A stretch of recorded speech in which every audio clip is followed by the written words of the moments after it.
Hello, WWE Universe. I'd like to take the first 24 seconds to thank Kobe Bryant for all of his contributions, not just in the world of sports, but also to our generation. May Kobe, Gigi, and the rest of all those who died in that tragic crash rest in peace.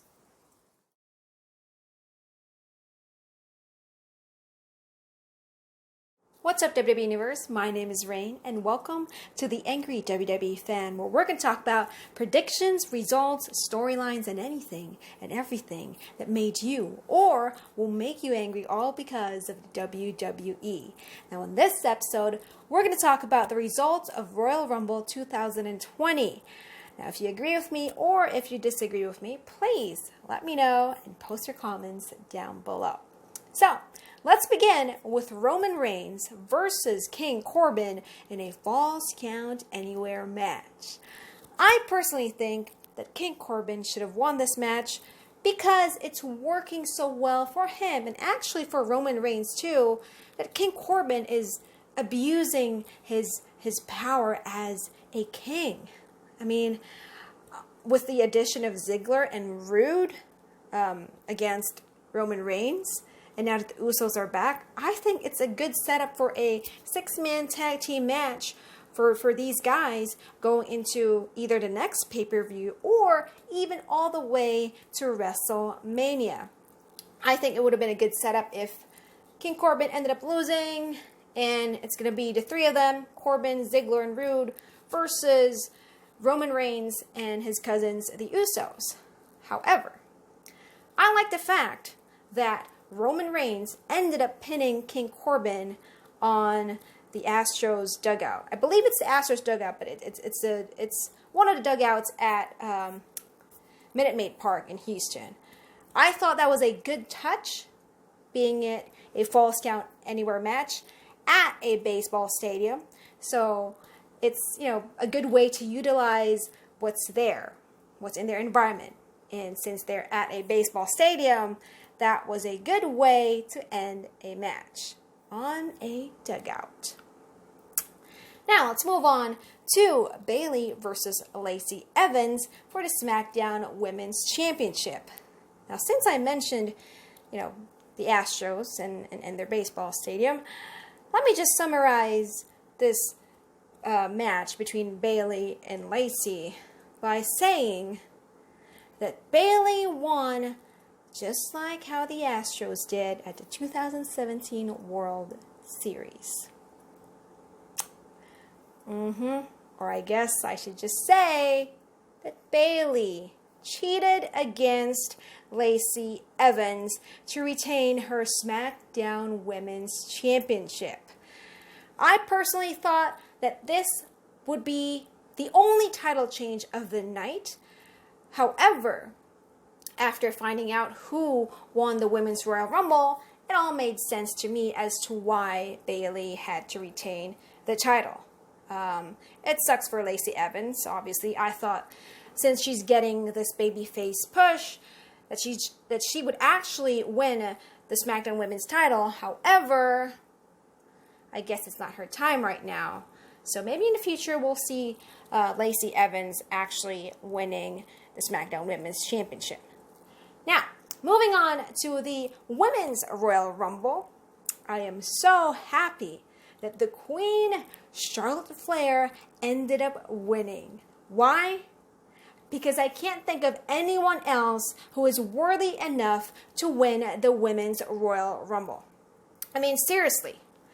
Even though Charlotte Flair lost last year at WrestleMania, I think Charlotte still kept a good momentum all throughout the year. I mean, week after week, we see her. She's always giving us an amazing show. I mean, she has a good charisma, great in-ring ability.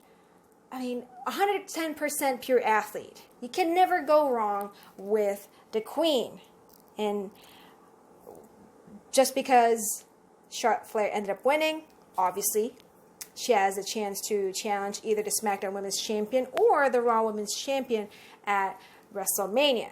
Now, which all made sense after the match between Asuka and Becky Lynch happened for the Raw Women's Championship, because now that we know that Becky Lynch is still the Raw Women's Champion, it all makes sense as to why Charlotte Flair had to win the Women's Royal Rumble.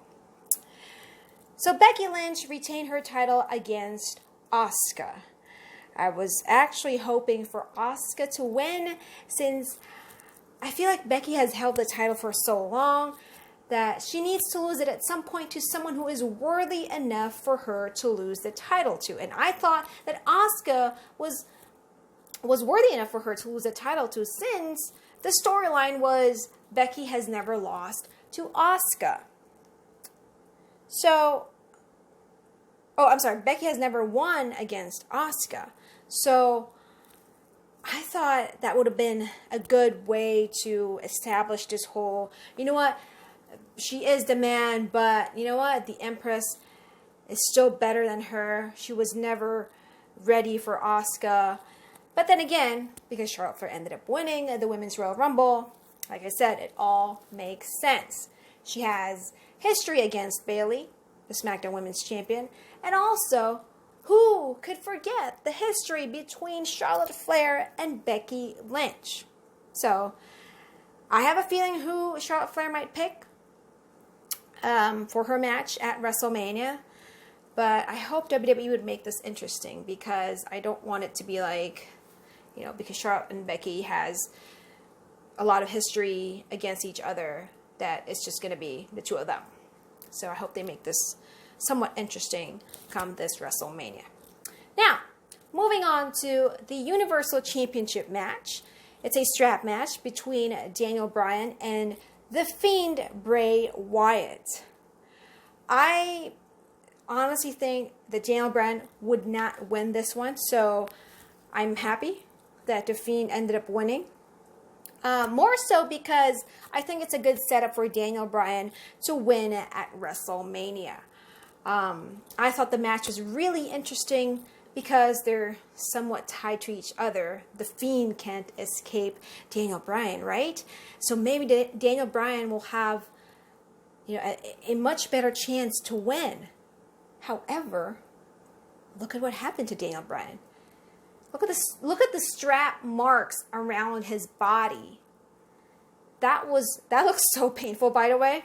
But I think that sets him up into a position to bounce back and win against the Fiend come this WrestleMania.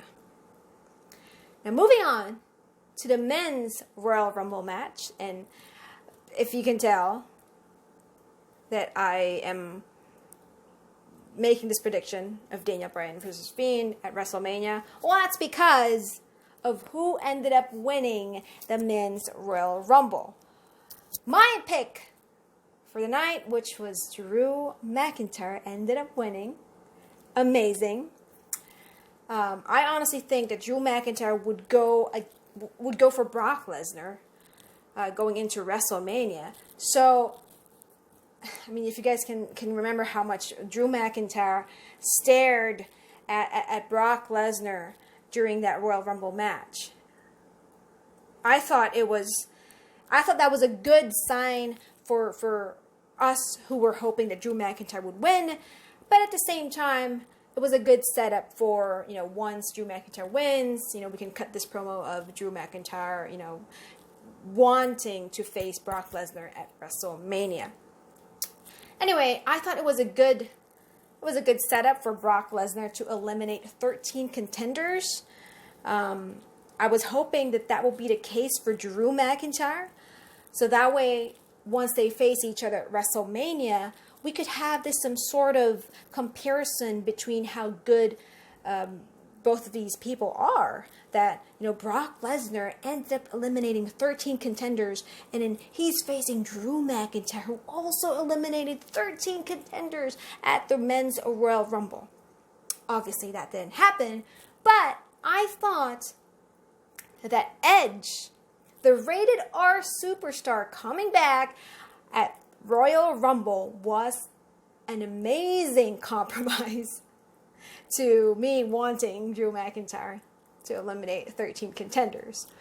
It was amazing to see Edge back and in action in a WWE ring, especially when he teamed up with Randy Orton.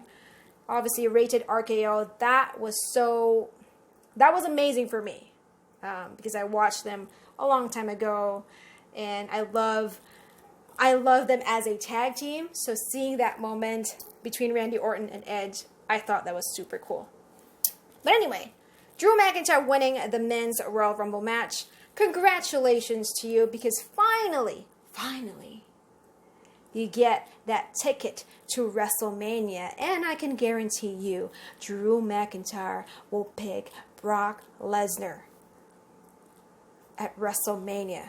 I mean, it's a no-brainer. Drew McIntyre is such a great competitor.